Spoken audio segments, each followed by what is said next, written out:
Hi Dr. Scott, this is Heather Acock, and this is my video of my evaluation of Lamel's lesson plan.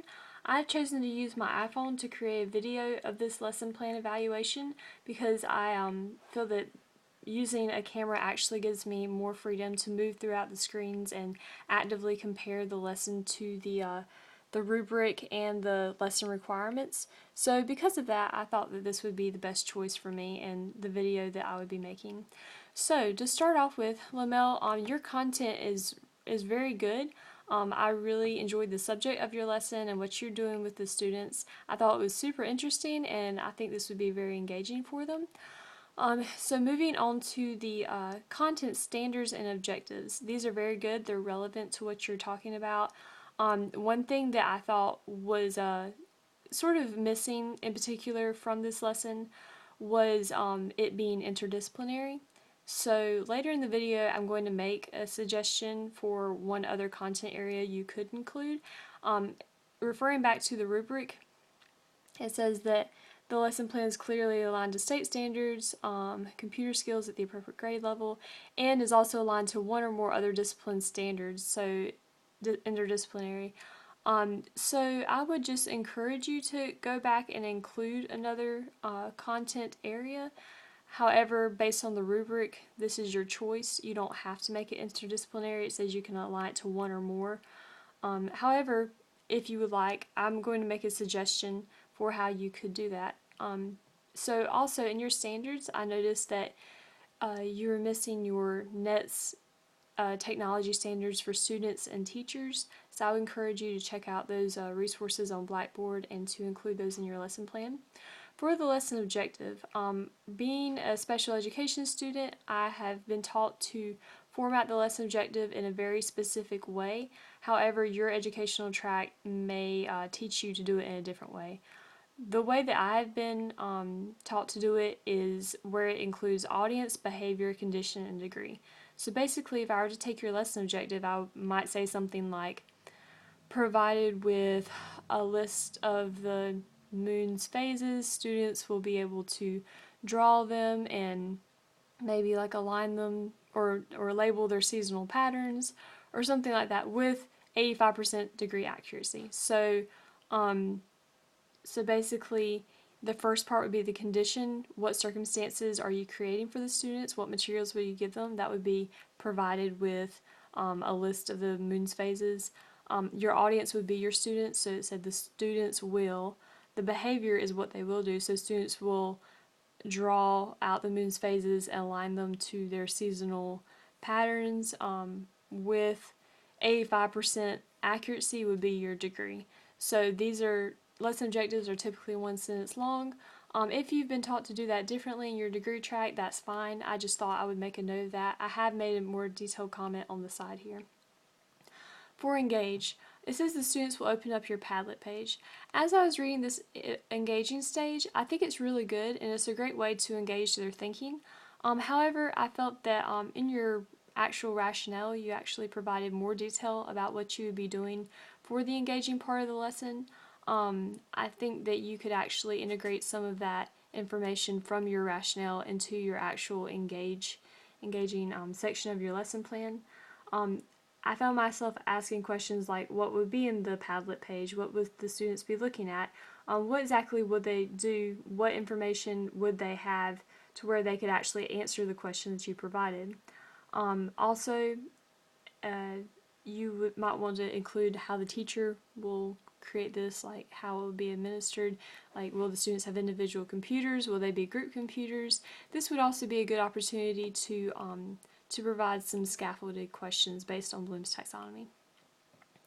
For Explore, it says the students will be divided into groups. Okay, this is a really great activity, and I think it engages them even more. I could see an opportunity for this to be converted into an IELTS instructional activity called Think, Pair, Share.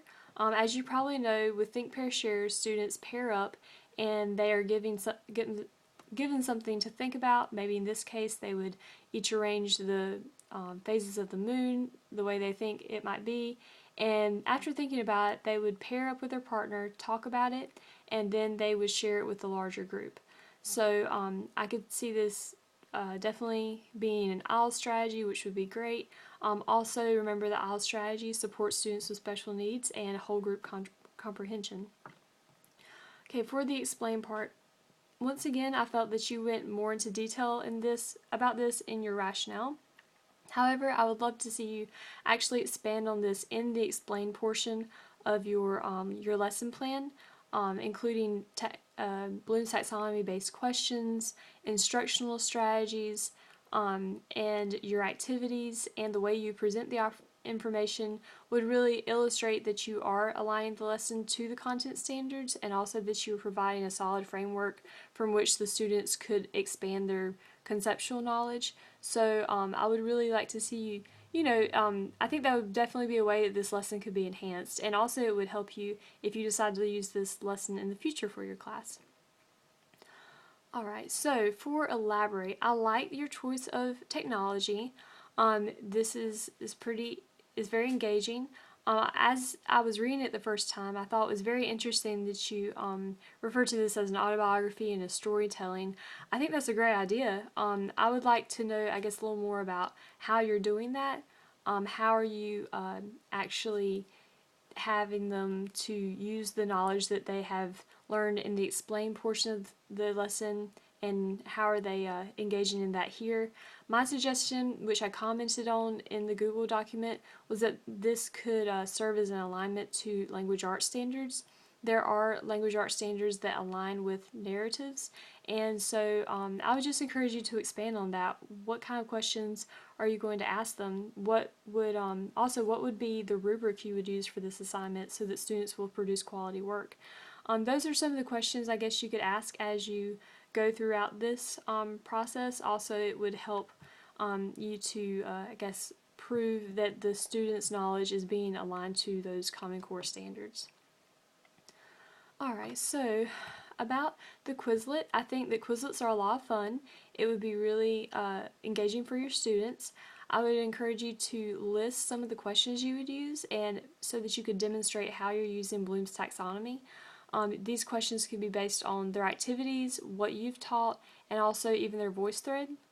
So that was my comment there. Oh, in regards to the voice thread and creating a story with an autobiography or a storytelling, I had the idea that you could have the students write either a script or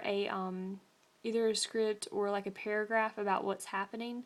So that was an idea of how you could align the language arts standards to this lesson. Okay, for the rationale statement, it's very good. It's very detailed in regards to the different parts of the lesson. However, there are a few things missing, which I think will not only enhance your lesson for later use, but also will help you to get the full amount of points for this project. So first, don't forget to do your lesson diagram highlighting throughout the entire lesson plan. So that would look like where you are highlighting the net standards and the content standards in yellow, the net standards in red, the teacher use of technology and comparisons in blue, the student use in green. So don't forget to do that in your rationale statement as well. Also, I did not see any comparisons between the technologies that you were having the students and the teacher use. I think that's a really important part, especially in regards to the rubric that we've been assigned. So you'll need to make sure that you are comparing the technologies that the students and the teachers are using, and why they are using that technology, and why they are not using other technologies as well. So if you will include that. Also, all of this, your lesson and your choice of technology will have to be aligned to a learning theory. So you'll need to go online and either find a scholarly article, you'll need to look in the book and choose something from there and just demonstrate and talk about how it serves as the foundation for all of your choices throughout the lesson. Don't forget to cite everything at the bottom of the lesson plan. Also, I think that you have very good descriptions of how Bloom's taxonomy is being used throughout the lesson. Just make sure that you demonstrate that within your lesson plan. Let's see, so looking at the lesson components, let's see. So Yes, we have learning theory, it's age appropriate. I also made a few comments on the grammar throughout the lesson. There were a few spots where what you were saying could be made a little clearer, so I just provided some commenting on that.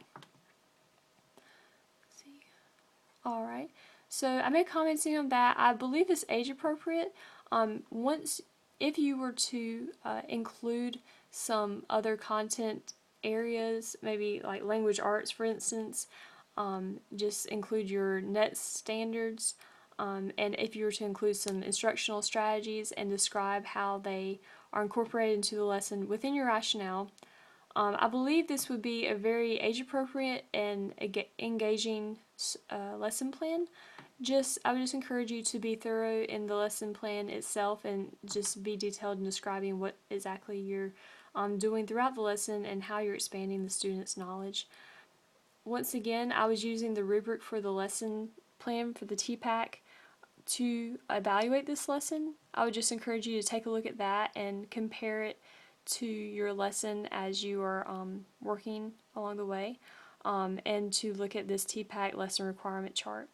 One final note I would like to mention is within your rationale and also in your lesson plan itself, I would encourage you to provide some specific accommodations for students with special needs, specifically in the independent practice or evaluation. So provide support for them and go into detail about what that might look like. So other than that, I think it's a great lesson plan. You're definitely on the right track. It's really engaging and looks like it'll be a lot of fun. If you have any questions, feel free to email me. Thanks. Bye.